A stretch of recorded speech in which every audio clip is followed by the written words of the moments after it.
Ibu, saya akan membagi presentasi saya dalam 3 bagian utama. Yang pertama adalah kesaksian pribadi saya dalam menggumuli firman Tuhan. Kemudian yang kedua, satu bagian yang sangat penting dalam kehidupan Yayasan Lembaga Sabda, kenapa Yayasan Sabda berdiri. Kemudian bagian yang ketiga adalah berbicara lebih banyak tentang kondisi untuk kita bisa belajar Alkitab dengan baik. Ya, oke, saya akan langsung mulai.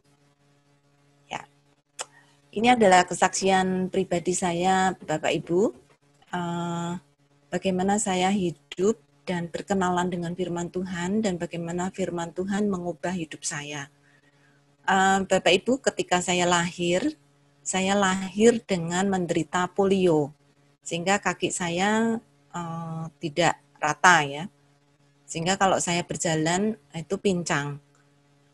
Saya mulai mengenal Tuhan ketika orang tua saya membuka rumahnya untuk mengadakan sekolah minggu. Jadi ada sekolah minggu di rumah saya. Pada saat itu saya masih kecil sekali, sekitar 6 tahun, dan saya sangat pemalu, sehingga ketika hari pertama dibuka sekolah minggu, saya sembunyi di belakang pintu. Saya kira, saya agak lupa ingat, saya sudah 2 atau 3 minggu berturut-turut ketika sekolah minggu itu dibuka, saya masih sembunyi di kamar atau di belakang pintu. Ya. Tapi puji Tuhan akhirnya dengan bantuan guru-guru sekolah minggu saat itu di rumah saya mulai berani ikut sekolah minggu. Dan disitulah saya mulai mengenal firman Tuhan. Saya sangat bersyukur karena guru-guru sekolah minggu pada saat itu betul-betul memberitakan firman Tuhan kepada saya. Dan saya mulai melihat kuasa firman Tuhan itu nyata dalam hidup saya. Saya secara perlahan-lahan, tapi pasti saya mulai mengenal banyak ayat-ayat firman Tuhan dan cerita-cerita Alkitab yang dibawakan oleh guru-guru sekolah minggu. Dan itu sangat menjadi satu excitement bagi saya. Saya sangat senang sekali mendengar cerita-cerita itu.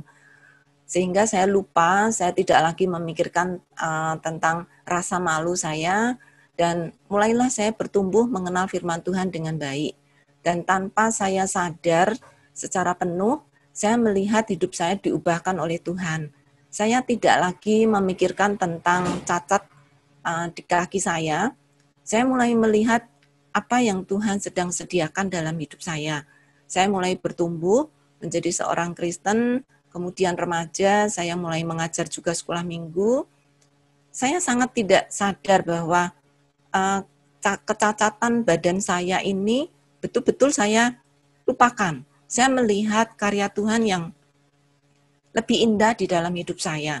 Sehingga saya tidak terlalu peduli dengan apa yang orang bilang karena waktu itu masih kecil, jadi sering diledein ya sama anak-anak gitu. Kalau saya berjalan, saya selalu ditirukan dan lain-lain. Tapi sangat luar biasa, puji Tuhan, hal itu tidak menjadi bekas kepahitan dalam hidup saya. Justru sebaliknya, saya tidak lagi melihat itu, tapi saya melihat apa yang Tuhan sediakan di dalam hidup saya. Saya mulai belajar firman Tuhan, baca banyak buku ketika saya remaja, pemuda, dan saya mulai melihat bahwa hidup saya ini punya arti, dan saya tahu Tuhan menyediakan sesuatu dalam hidup saya untuk saya kerjakan. Tuhan memanggil saya ketika saya mahasiswa, tingkat terakhir, dan saya melihat Tuhan memang betul-betul memanggil saya untuk bekerja di ladangnya.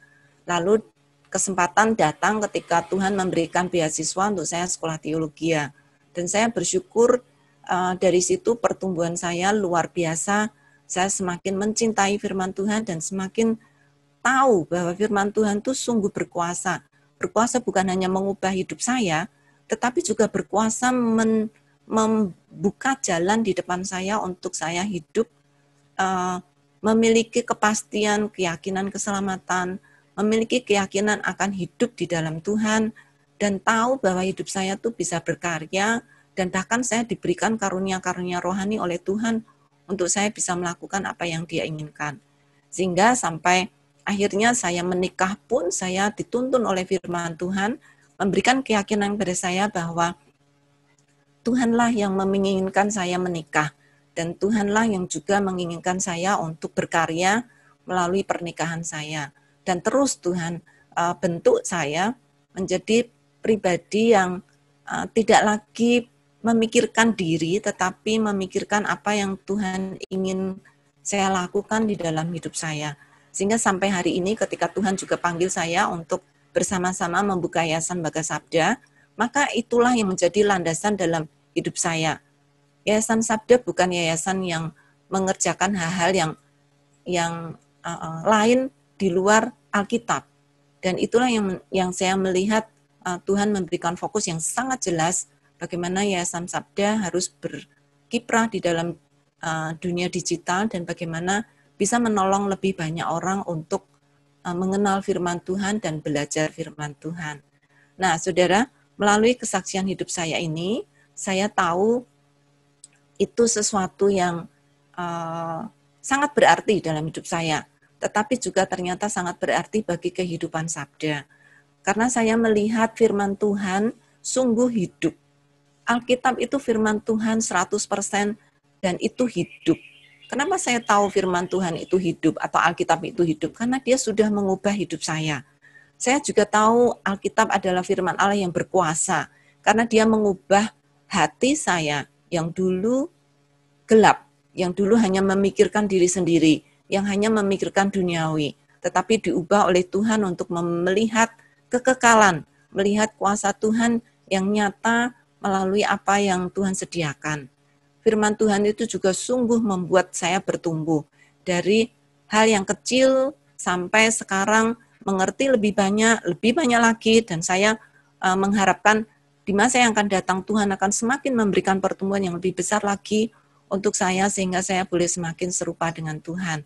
Saya juga melihat Alkitab adalah firman Tuhan yang berhikmat. Tanpa hikmatnya, tanpa tuntunannya, hidup saya tidak mungkin akan menjadi seperti sekarang ini. Saya belajar firman Tuhan dan itu memberi hikmat ketika saya memutuskan apapun, memutuskan sekolah, memutuskan pekerjaan, memutuskan menikah, memutuskan pelayanan, itu semua Tuhan yang memberikan hikmat di dalam hidup saya. Alkitab itu juga adalah firman Allah yang berkehendak. Firman Allah itu tidak diam dan membiarkan saya berjalan sendiri. Alkitab itu firman Allah yang menuntun, bahkan mendorong, bahkan mendesak saya. Di saat-saat ketika saya mungkin lalai atau ketika saya jatuh dalam dosa, firman Tuhan mengingatkan saya untuk kembali, bertobat, dan melakukan hal yang benar di hadapan Tuhan. Dan terus-menerus, dari jatuh bangun, firman Tuhan tidak pernah capek untuk menolong saya untuk bangkit kembali. Alkitab itu juga adalah firman Allah yang cukup. Dari saya kecil sampai saat ini.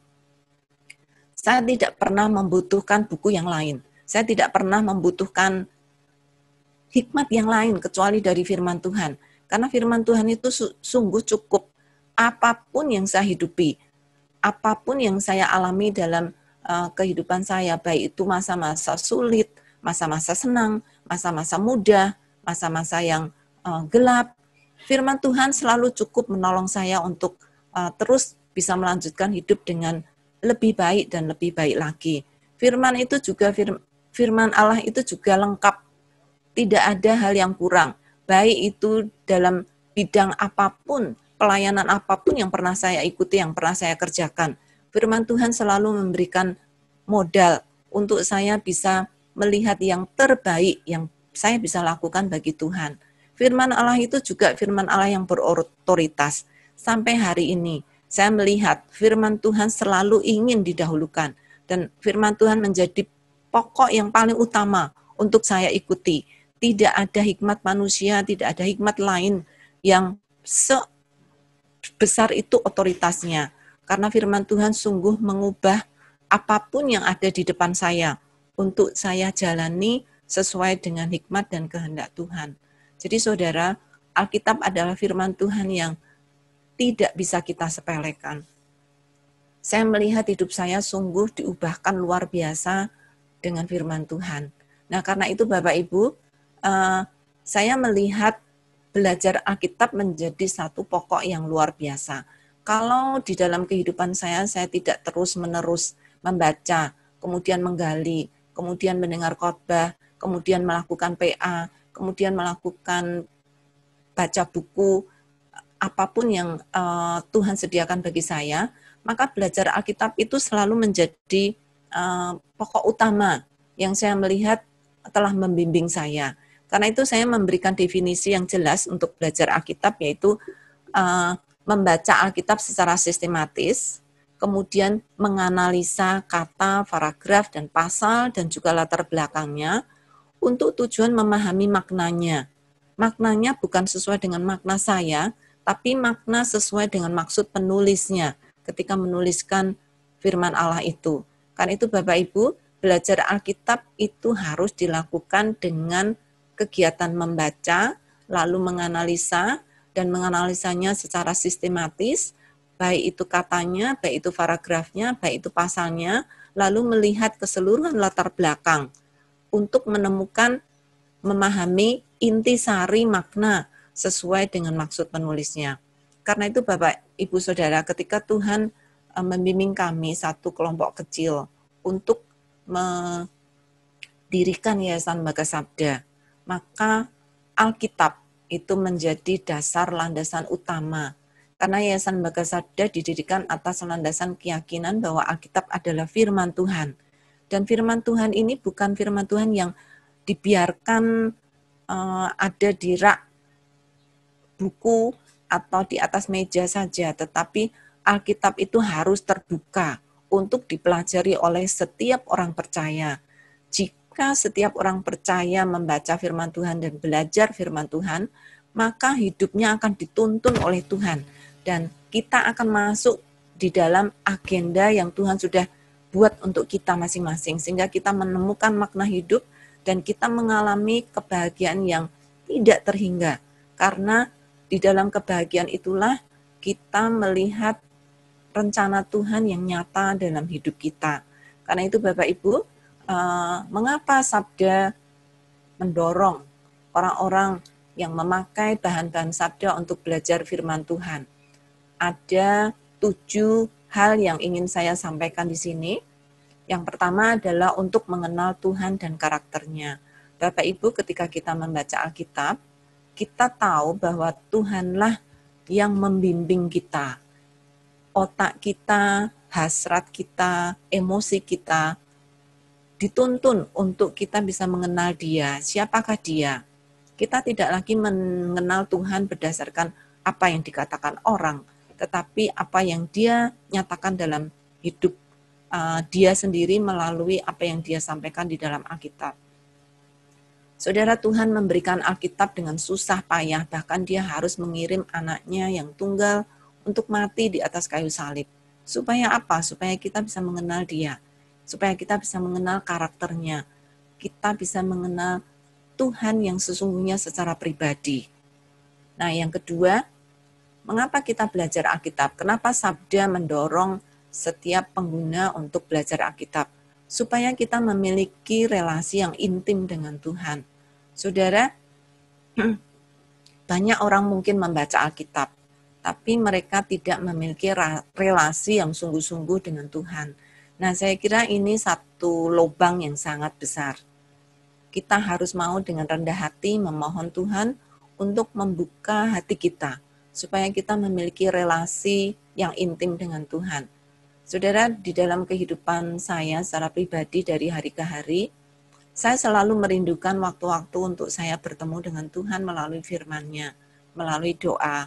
Dan di sana itu merupakan satu kemewahan ketika saya merasakan hadirat Dia nyata di dalam hidup saya.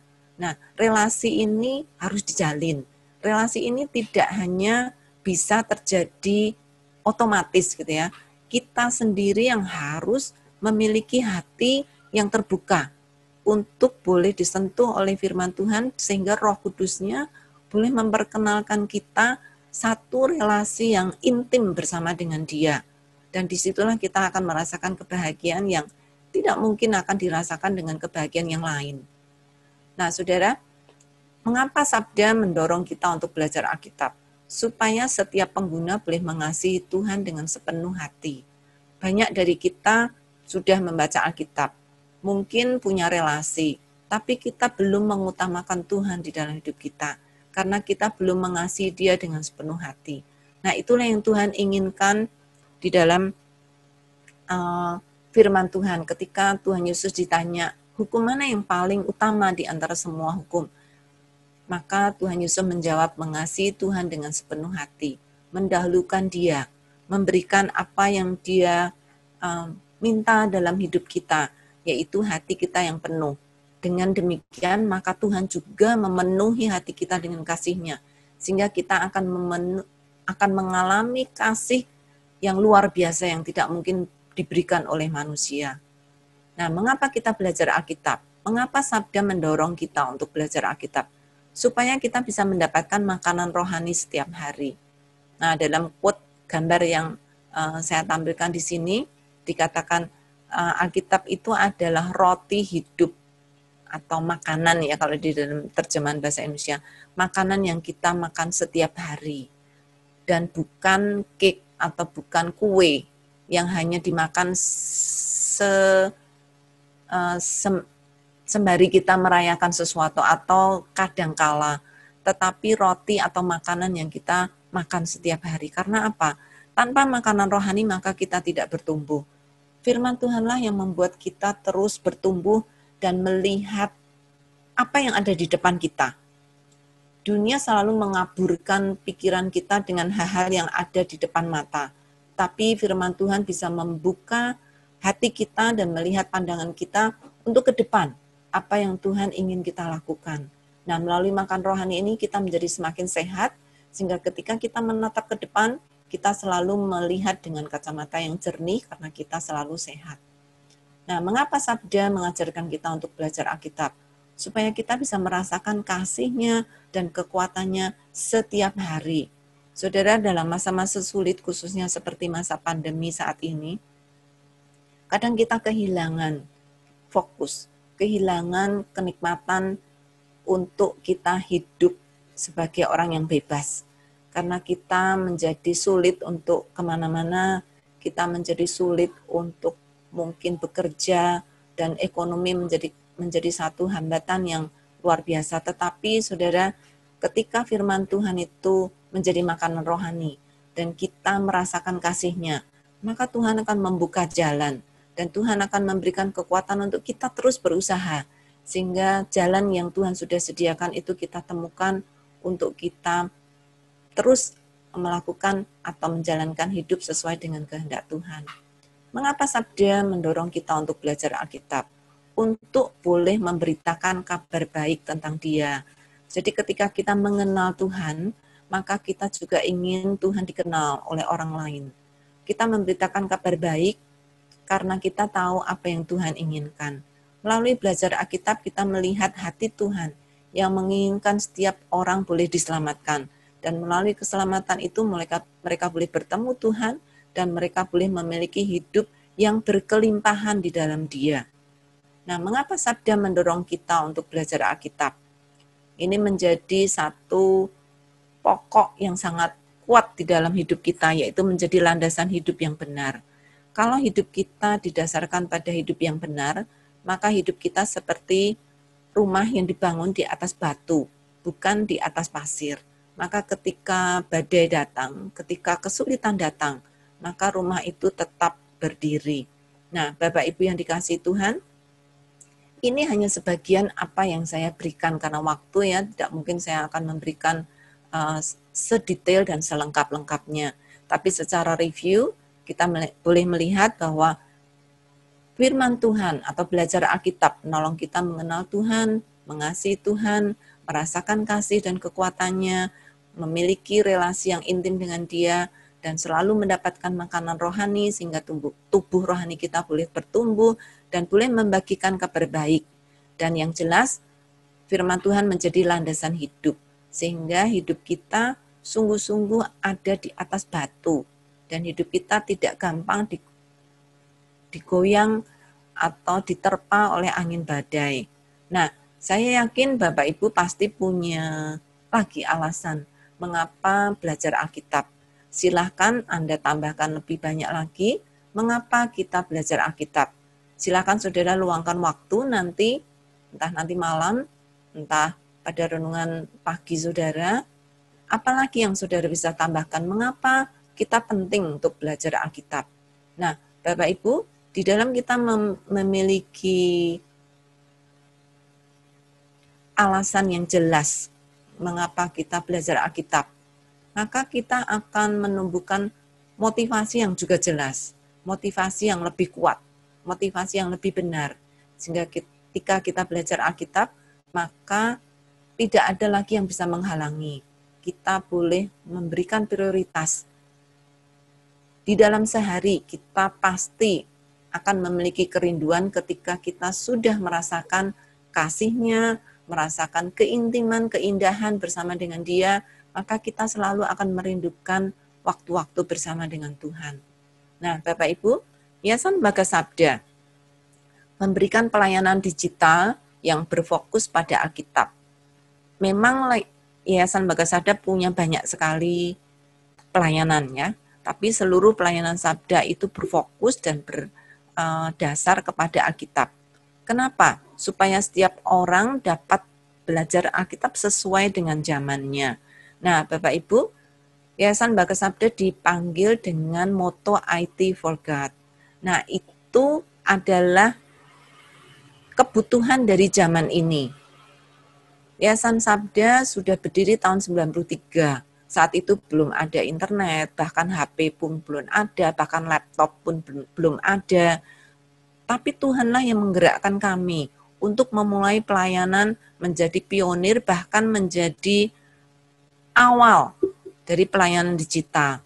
Sehingga ketika Yayasan Lembaga terus taat melakukan panggilan Tuhan ini, tahun 97 internet masuk ke Indonesia untuk bisa dipakai oleh masyarakat umum. Dan ketika saat itu terjadi, maka Yayasan Lembaga Sabda sudah siap melayani secara digital. Saudara, tidak ada manusia yang bisa meramalkan itu. Bahkan kami pun melakukan itu dengan keyakinan bahwa inilah yang Tuhan inginkan. Dari mana kita tahu? Karena Tuhan yang sudah memberikan kepada kami visi yang jelas itu. Walaupun kami belum melihat apa yang akan terjadi di depan, tetapi firman Tuhan itu menguatkan kami untuk taat dan terus melakukan apa yang Tuhan inginkan. Sehingga saudara, saat ini kita bisa belajar Alkitab secara digital, secara online dengan sangat baik. Kita tidak lagi harus menunggu sehingga semua peralatan tersedia dengan baik. Sebelum internet masuk, kami sudah siap menyambut internet. Sehingga ketika internet datang, seluruh masyarakat Kristen Indonesia sudah siap memakai Alkitab online untuk menjadi alat yang Tuhan sediakan untuk zaman ini. Nah, saudara, inilah panggilan Yayasan Lembaga untuk menyediakan banyak hal, khususnya pelayanan yang berfokus kepada Alkitab kepada masyarakat Kristen Indonesia. Nah, inilah yang saya ngomong gini, saya juga merinding Bapak Ibu, karena saya tahu ini bukan hikmat manusia. Tuhanlah yang sudah menuntun Sabda dari awal, sehingga sampai hari ini Sabda boleh melayani dengan sepenuh hati, dengan sepenuh tenaga untuk melayani generasi digital, melayani generasi ini dan zaman ini yang tidak lain dan tidak bukan adalah untuk kepentingan gerejanya, untuk kebutuhan jemaatnya.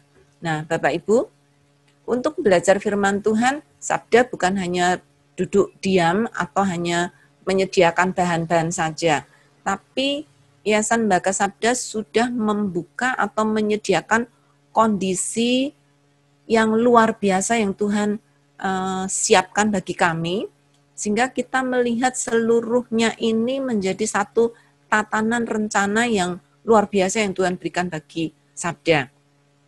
Langkah awal ketika Sabda mulai menyediakan diri untuk dipakai Tuhan untuk melayani secara digital, maka Alkitab ditaruh di paling tengah, paling center. Nah, karena itu kami melihat Alkitab harus dapat diakses secara fisik dan secara digital oleh siapa saja. Kalau secara fisik semua sudah tahu dan banyak sekali lembaga-lembaga yang sudah melakukan itu. Tetapi secara digital belum. Karena itu ketika Sabda awal melakukan pelayanannya, maka Sabda punya satu moto, yaitu Bible Everywhere.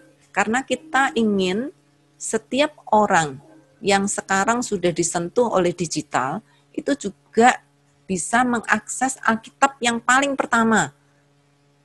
Mungkin mereka sudah melakukan banyak hal secara digital, tapi Alkitab harus tersedia. Karena itu harus menjadi fokus bagi kehidupan digital mereka.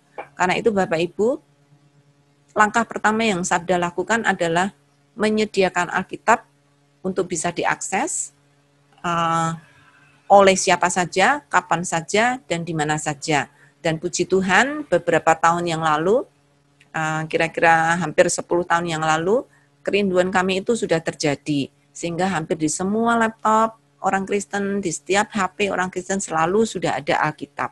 Nah, karena itu kami tidak hanya puas sampai di situ, kami juga melengkapi Alkitab dengan bahan-bahan pelengkap Alkitab. Ketika kita belajar Alkitab, seperti tadi definisi yang saya berikan, kita harus belajar secara sistematis. Kita harus belajar latar belakangnya. Kita harus belajar kata yang dipakai di sana. Kita harus belajar perikopnya, paragrafnya, perikopnya, dan pasalnya. Masing-masing memiliki satu latar belakang yang harus kita pelajari dengan baik untuk kita bertanggung jawab.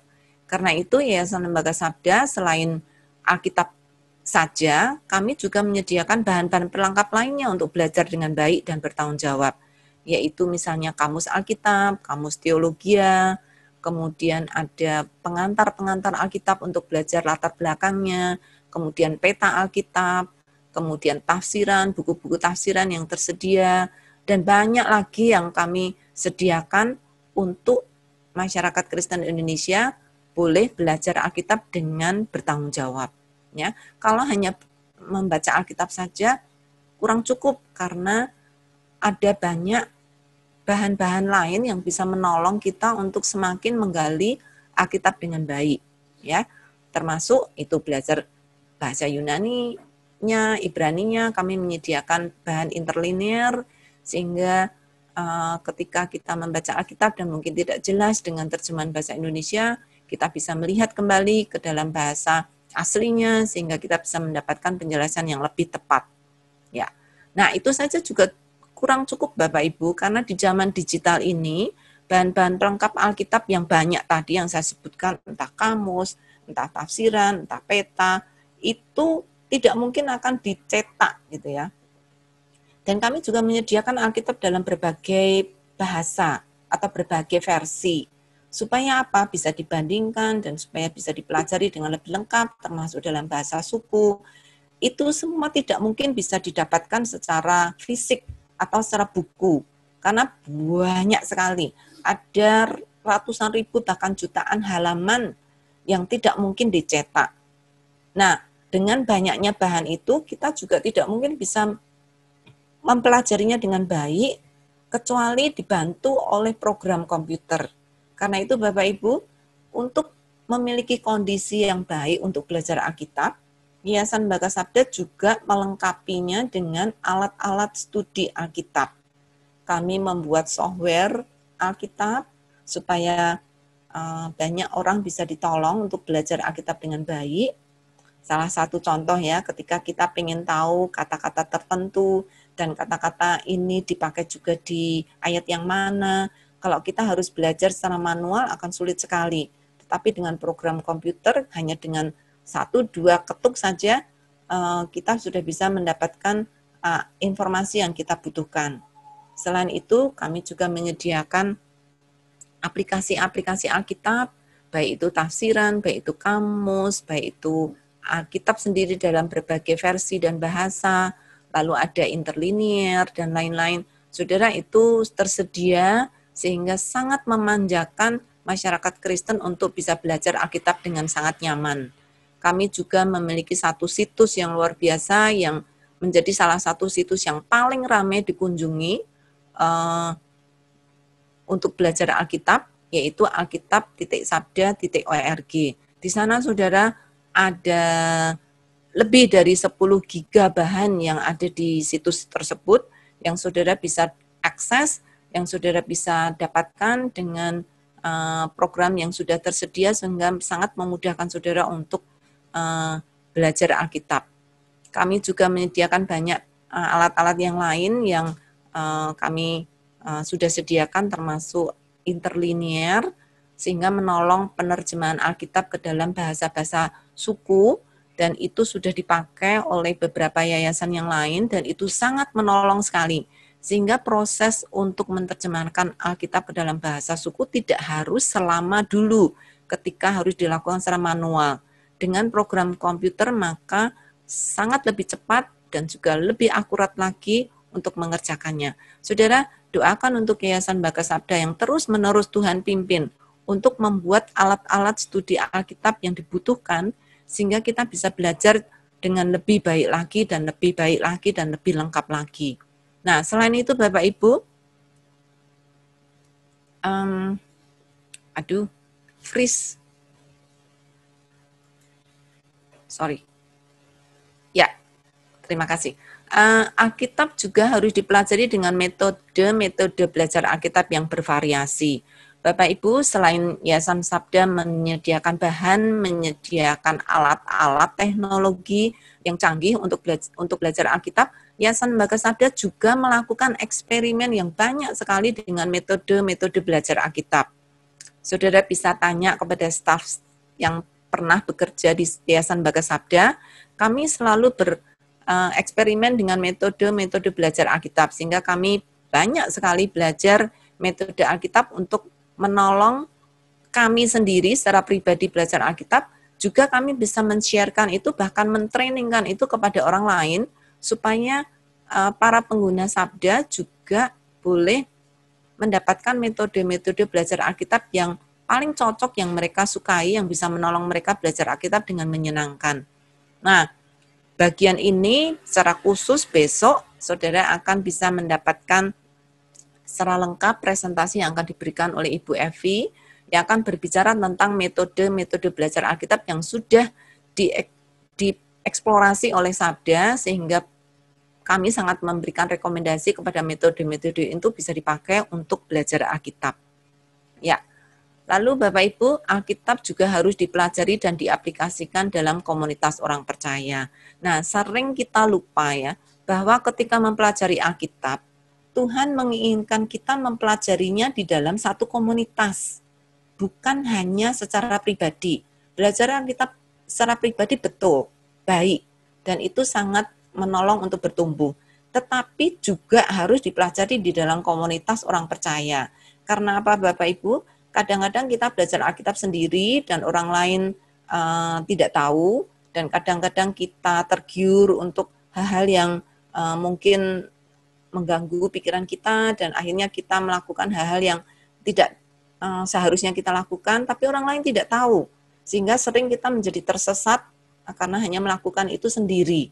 Nah, karena itu harus ada komunitas orang percaya ketika kita mempelajari Alkitab, supaya ketika kita salah, atau ketika kita terlalu berani, atau ketika kita mulai tersesat, ada orang lain yang mengingatkan kita. Nah, Alkitab bukan hanya dipelajari di dalam komunitas, karena Alkitab ini juga harus diaplikasikan. Kalau itu hanya dipelajari saja, maka hanya sampai di kepala. Dan kepala kita menjadi penuh dengan pengetahuan, tetapi tidak ada aplikasi, sehingga itu akan membuat pengetahuan kita menjadi busuk. Apa yang kita pelajari itu harus diaplikasikan, dan Tuhan sudah menyediakan komunitas orang percaya untuk kita mengaplikasikan apa yang kita pelajari. Misalnya, kalau hari ini kita belajar tentang mengampuni orang lain, bagaimana kita akan mengampuni kalau hanya diri sendiri? Kita juga harus mengaplikasikan kepada orang lain dengan mengampuni orang lain. Tanpa ada komunitas orang percaya, maka apa yang kita pelajari itu selalu menjadi dead end. Tidak lagi berkembang atau tidak lagi menjadi buah, tidak lagi menjadi fruitful, hal-hal yang bisa menghasilkan buah bagi orang lain. Karena itu, komunitas orang percaya sangat penting.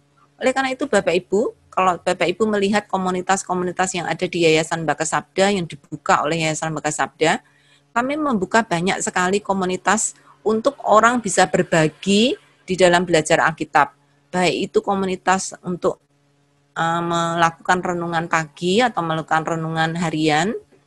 Kami juga punya komunitas untuk kita berdiskusi tentang firman Tuhan dan macam-macam. Kita ada puluhan komunitas yang dibentuk oleh Yayasan Lembaga Sabda untuk kita bisa mengaplikasikan apa yang sudah kita pelajari di dalam Alkitab atau yang bisa kita sharekan apa yang kita dapat di dalam Alkitab. Nah, itu sangat-sangat menolong sekali.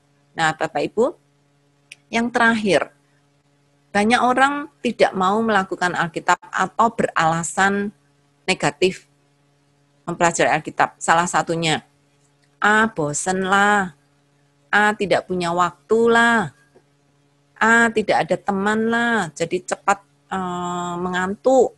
Nah, saudara, saya melihat ada satu berkat tersembunyi yang Tuhan berikan selama masa pandemi ini. Ya, banyak dari kita nggak punya waktu. Kalau dibilang, ayo belajar Alkitab, nggak ada waktu. Nah, sekarang Tuhan beri kita waktu banyak untuk ada di rumah, untuk bekerja di rumah dan melayani keluarga di rumah, dan juga untuk belajar Alkitab. Ya, jadi ini merupakan satu blessing in disguise. Semua alasan karena kita nggak punya waktu, karena kita terlalu sibuk, sekarang Tuhan beri kita waktu untuk ada di rumah, untuk belajar Alkitab. Dan ketika ada di rumah dan kita tidak disibukkan oleh pekerjaan-pekerjaan yang lain, dan kita bisa fokus untuk belajar dan bisa berkonsentrasi, saya mendapat banyak sharing ya dari banyak teman, dan mereka berkata bahwa selama pandemi ini, sekarang mereka lebih dekat dengan Tuhan, mereka bisa membaca Alkitab lebih banyak, mereka bisa berkonsentrasi ketika belajar Alkitab, karena dulu 5 menit sebelum berangkat baru baca Alkitab, lalu tergesa-gesa langsung berangkat gitu ya. Sekarang bisa punya waktu yang lebih banyak sehingga bisa berkonsentrasi di rumah. Nah, Bapak Ibu, secara review, Yayasan Lembaga sudah menolong kita semuanya untuk pengguna-pengguna Sabda memiliki akses terhadap Alkitab dan terhadap semua bahan-bahan, terhadap semua alat-alat, juga metode-metode, bahkan juga menyediakan komunitas. Dan sekarang saudara diberikan oleh Tuhan pandemi sehingga saudara punya waktu, fokus, dan konsentrasi. Dan saudara sekarang juga bisa memiliki rencana, saudara bisa memiliki strategi, saudara bisa tambahkan lebih banyak lagi. Ya, jadi silakan review kondisi apa lagi yang saudara butuhkan untuk saudara bisa membaca Alkitab dan belajar firman Tuhan secara sistematis, sehingga ini bisa menolong kita untuk terus bertumbuh. Bertumbuh kapan? Kapan saja, siapa saja juga bisa bertumbuh, dan di mana saja saudara berada, saudara bisa bertumbuh. Nah, Bapak Ibu, saya baru saja mendapat satu informasi ya, walaupun ini tidak terlalu populer, tetapi akhir tahun lalu, ada beberapa anak-anak Tuhan di seluruh dunia secara internasional, secara global, mereka mendeklarasikan atau mencanangkan tahun 2020, karena ini angka istimewa ya Bapak Ibu, menjadi the year of the Bible, ya, atau Global Year of the Bible, karena angka yang istimewa ini. Dan ternyata angka ini bukan hanya angka istimewa, karena tahun 2020 juga terjadi pandemi, di mana semua orang mulai melihat hidupnya, melihat makna hidupnya, melihat kesulitan yang ada, bahkan masa depan yang suram seakan-akan, sehingga mereka kembali kepada Alkitab. Kalau saudara nanti melihat, ada video yang disediakan di sini, The Year of the Bible itu tahun 2020, menjadi tahun global. Nah, di dalam salah satu komentar orang yang mengendorse tahun ini dikatakan, we have had God on mute for too long, and it's time to listen to His voice. Kita sudah membiarkan Tuhan itu dalam posisi mute, atau kita yang mute-kan Tuhan ya, untuk waktu yang sangat lama, terlalu lama. Dan sekarang sudah waktunya untuk kita unmute, supaya kita bisa mendengar suaranya, mendengarkan firman-Nya. Nah, saudara, saya berharap ini bisa menolong kita untuk semakin melihat betapa Tuhan tuh rindu banget kita semua itu belajar firman-Nya. Karena di dalam belajar firman-Nya itu kita akan mendapatkan manfaat yang luar biasa. Tuhan sudah menyediakan berkat yang berlimpah bagi kita untuk mereka yang mau belajar dan menerapkan firman-Nya, karena melalui kesetiaan kita belajar firman Tuhan dan mengaplikasikan firman Tuhan itu, maka hidup kita akan diberkaya oleh Tuhan. Nah, Bapak Ibu, ini satu profesi atau satu nubuat yang diberikan oleh Amos. Dia berkata, lihatlah, saatnya akan datang bahwa aku akan mengirimkan kelaparan di negeri ini. Bukan kelaparan akan roti atau makanan, dan bukan kehausan akan air, tetapi kelaparan akan mendengarkan firman Tuhan. Ini adalah kata firman Tuhan. Nah, melalui Nabi Amos kiranya kita boleh disadarkan ya. Suatu ketika nanti, kita akan mengalami kelaparan yang tidak mungkin akan bisa diobati, kecuali ketika kita mendengar firman Tuhan. Dan nanti ada saat di mana firman Tuhan akan sulit sekali didengar. Dan kita akan sungguh mengalami kelaparan yang sesungguhnya. Karena itu Bapak Ibu, kiranya peringatan dari Amos ini menolong kita untuk semakin ingat akan firman Tuhan. Selama kita masih bisa, selama kita masih diberikan kesempatan untuk Tuhan untuk belajar, mari kita belajar.